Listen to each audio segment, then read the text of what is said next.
There is major breaking news today out of Russia and, of all places, Japan, that proves definitively North America is New Babylon, Mystery Babylon from the Bible, and we are sitting on the edge of a precipice about to be cast into an abyss, never more to return. We are truly in the end days. I never thought in my lifetime I would read stories like I'm reading right now. But stay tuned, you're going to want to hear this. Our first stop, Russia.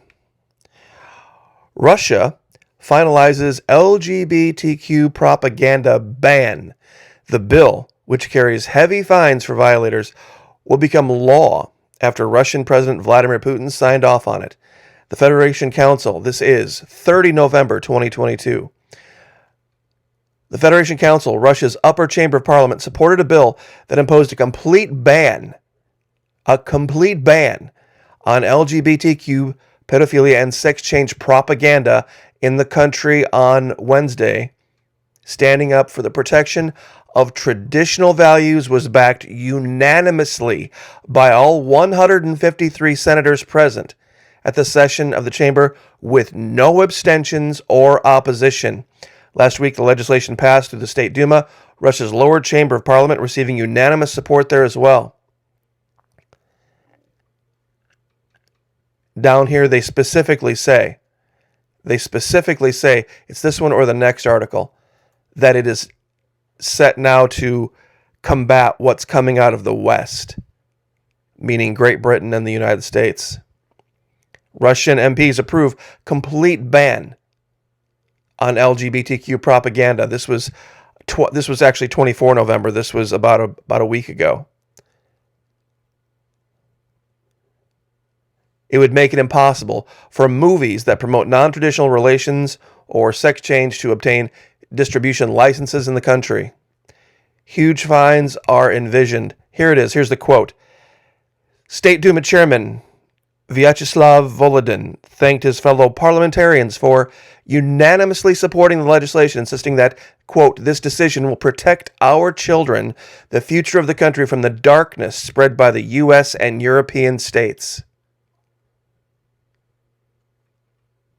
This is what's coming out of Russia.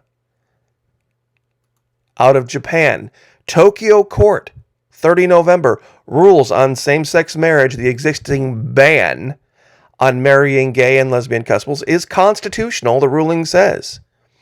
A court in Tokyo has dismissed a case in which plaintiffs argued that denying same-sex couples the right to get married was unconstitutional, and it failed. Who would have thought? Who would have thought in a million years that it would be Russia and Japan standing up for Christian values, more so than anywhere in the United States? Who would have thought that? Now, why am I covering it? Many people have taken issue, have called me some type of a hypocrite, because I called out Governor DeSantis for appearing on stage with Dave Rubin. It's the one big critical mistake I think he's made. He's done a lot of good things, of course, but he went down to Orlando and appeared on stage with this guy, this woke, anti-woke, so-called gay conservative commentator, Dave Rubin. I won't even show the man's face here. That's why I covered up with a picture of Satan, because that's who he is, truly. You see, Dave Rubin and his partner want to believe they can create a family like Governor DeSantis and his wife. They want to equate Byron Donalds and his wife and their 3 kids with what they're doing. It was absolutely awful. It was horrible. I mean, say what you want about Elon Musk. Elon Musk is a lot closer to being a God-fearing Christian than Dave Rubin is. No allies who buy babies. No allies who buy babies. And I'd like to give a shout out to Jenna Ellis and Mark Dice for calling this out in a fantastic way. On Twitter, the responses to Rubin's announcement provided striking, with his own fans expressing discomfort or even disgust at the thought of two sodomites starting a family. You see, they announced this thinking that their followers, their conservative, Trump-loving, Republican-loving followers, would just look past it. Mark Dice called this out. Mark Dice said, "This is horrifying. Buying women's eggs and then renting other women's wombs to grow their," quote, giant quotes here, "their children, who will be deprived of their mothers and instead forced to be raised by two sodomites as theirs. Any Christian or conservative congratulating them is just as bad as the Marxists." And this was 16 March of last year. Jenna Ellis, Trump lawyer, talking about Glenn Beck's comment that he said he was going to have a hard and honest conversation with his friend and fellow at Blaze TV host Dave Rubin about his kids through surrogacy. Jenna Ellis says, "No amount of respectful dialogue can overcome the inconvenient truth that this lifestyle is morally, biblically wrong." I love my friend Dave Rubin, she says, "but I do not support his lifestyle or raising children with two dads. Moral gerrymandering does not and cannot legitimize any sin." And she goes on to put the cherry on the sundae here. "Where are the same conservatives," quotes, who railed against, Pete Buttigieg? There is no difference between, and there truly is no difference between Pete and, I believe his partner's name is Chasen Buttigieg. There's literally zero difference on this issue except that Pete has a parentheses D after his name, and Dave has a parentheses R after his name. Political party is not the moral plumb line. Now, what does this really boil down to? This is where I'm going to lose a lot of people. You see, the sodomites have found a crack in the armor of Christians, and it's one created by Christians.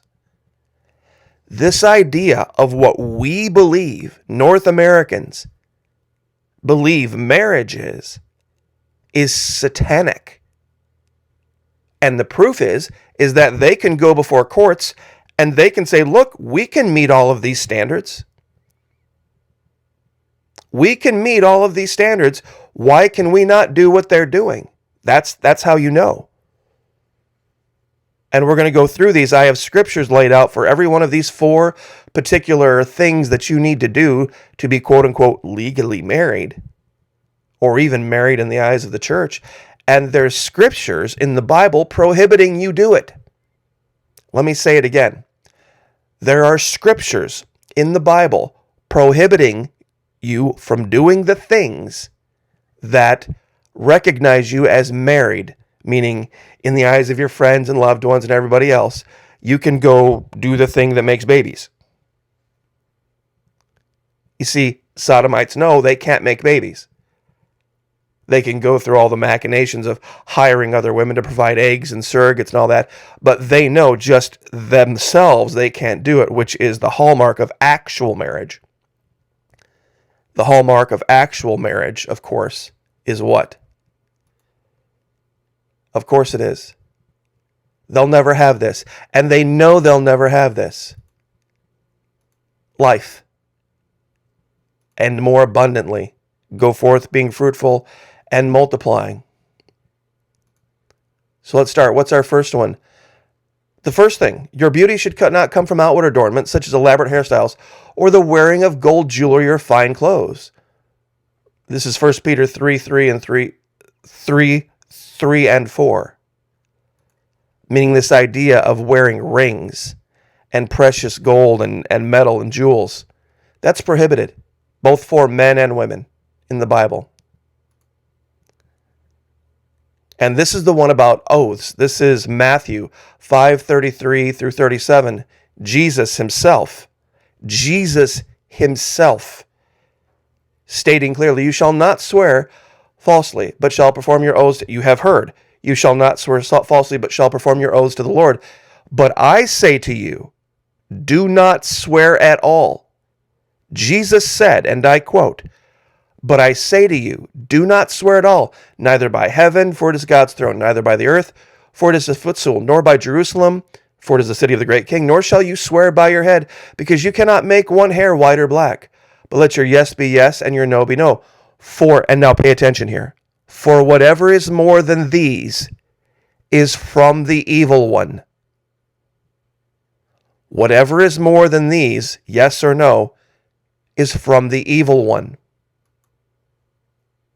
So your whole thing of wedding vows, some have said, well, an oath is one thing and a vow is another.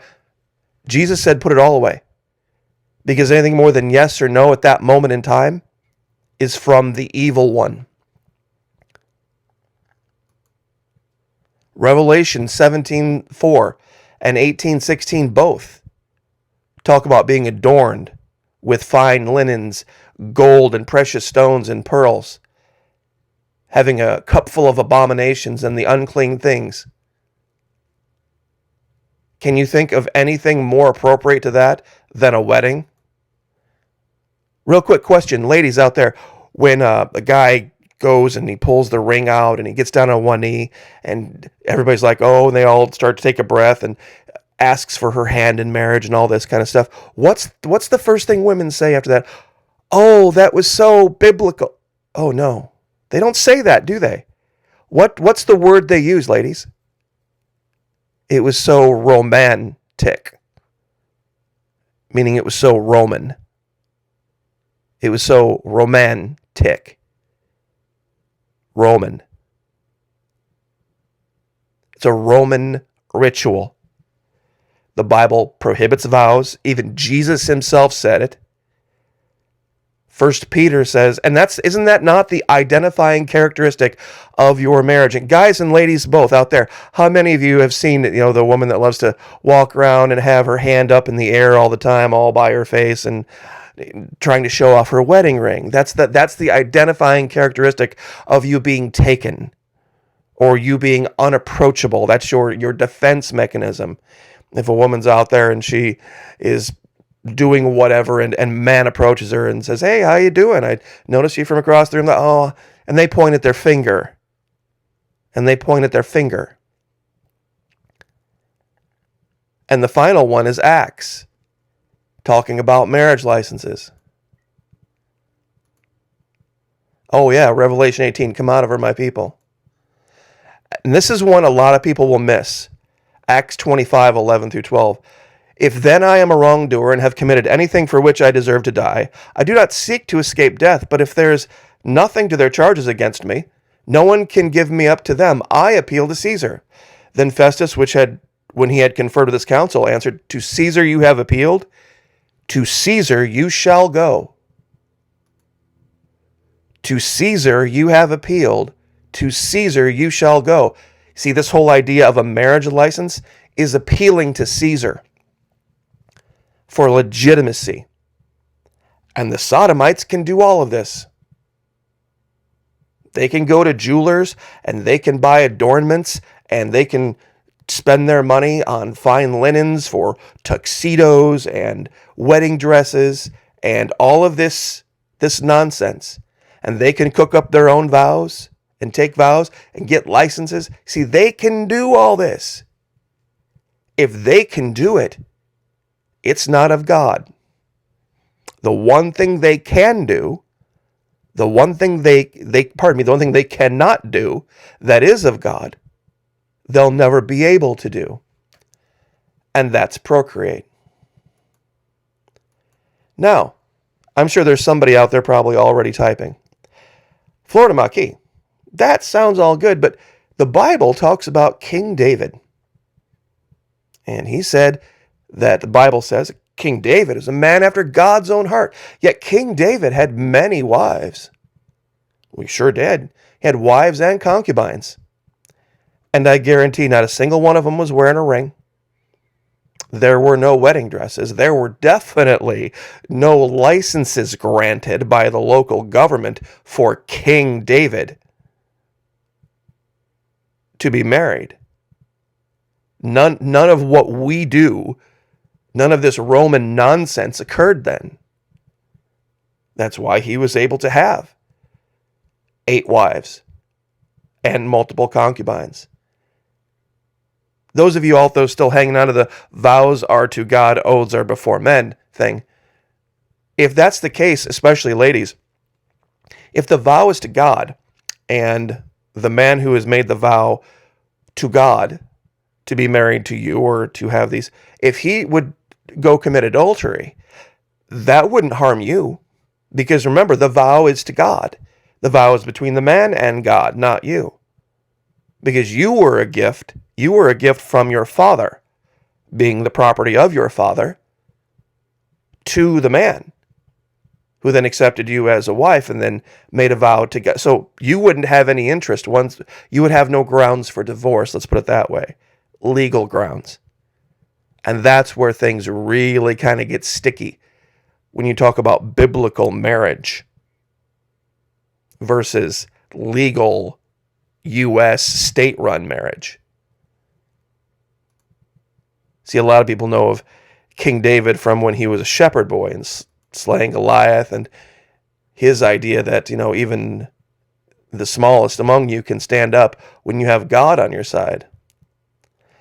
But what made David a man after God's own heart wasn't, it didn't matter to God that he had 8 wives and a dozen concubines. David said, "My sins are ever before me." Meaning David took complete ownership of his own faults and flaws and fallen nature and didn't blame anyone else. And he was always praising God for everything that he did. See, all of these things don't matter. I know a lot of women out there who just revile, just recoil hearing that doesn't matter. It doesn't matter that he was sleeping with 1, 2, 3, 4, 5, 6, 7, 8 women and had 10 concubines and had kids by all of them. That doesn't matter. Apparently not. See, this is truly David's family tree. Those of you who are one man, one woman people out there, marriage is between one man and one woman. Really? Really? Please explain man after God's own heart, King David. Who, oh, by the way, it gets even better. It gets even better. I mean, if you want to go through, this is Modern Family. Modern Family has nothing on King David or Solomon or really, truly most of the begetting in the Bible. See, there was a young woman by the name of Abishag, and please, I've tried to airbrush as much as I could here. King David in his later years could not get warm. They would throw blankets on him and he could not get warm. So they found a 12-year-old who technically wasn't, quote unquote, known, meaning there were no technical baby-making relations between the 12-year-old Abishag and King David. But everything else occurred to warm the king. It's called dietherapy. So, just saying, you see, here in North America, we think, well, better this than going out and fornicating or committing adultery. Better this. But this is prohibited in the Bible too. She brings him good, not harm, all the days of her life. Proverbs 31:12. I can't imagine a North American man entering into the covenants and rituals of modern North American marriage and not foreseeing a day of harm. Because if he were to fall or to come short of what was expected, she could destroy him. And it happens every day. Finances taken away, alimony, quote-unquote child support. How many men are destitute, living in one-bedroom apartments, writing check after check after check after check after check to women that are off gallivanting around with other men because of divorce lawyers? It's satanic. And once again, it's proof. It is absolute proof that what we are calling marriage and trying to is a satanic rite. It is a satanic ritual that God is truly now showing us we're going to be punished for. Because clearly, since it's perfectly legal in all 50 states, North America, Puerto Rico included, and it's being banned outright in other countries, Japan and Russia, it shows who we are and it shows who they are and how far we've fallen. And like I said, and here's the proof in the pudding, if the Sodomites can do it, you have to recognize it as what it is. I don't know how you get around it. A license can be granted by government. Anybody can go buy rings. Anybody can go rent a church and buy dresses and buy tuxedos, and you can cook up whatever vows you want to. That's all that's required for modern day marriage in North America. That's all that's required. But this, the two people involved creating new life, you see, it doesn't even matter where the man and the woman come from. Does it? As long as it's a man and a woman. So, well done, Jen Ellis, Mark Dice, pardon me. Well done for calling this out. And now we have Japan, Tokyo, and Russia also standing up and calling this out. Unanimously in Russia. This propaganda, this nonsense, this garbage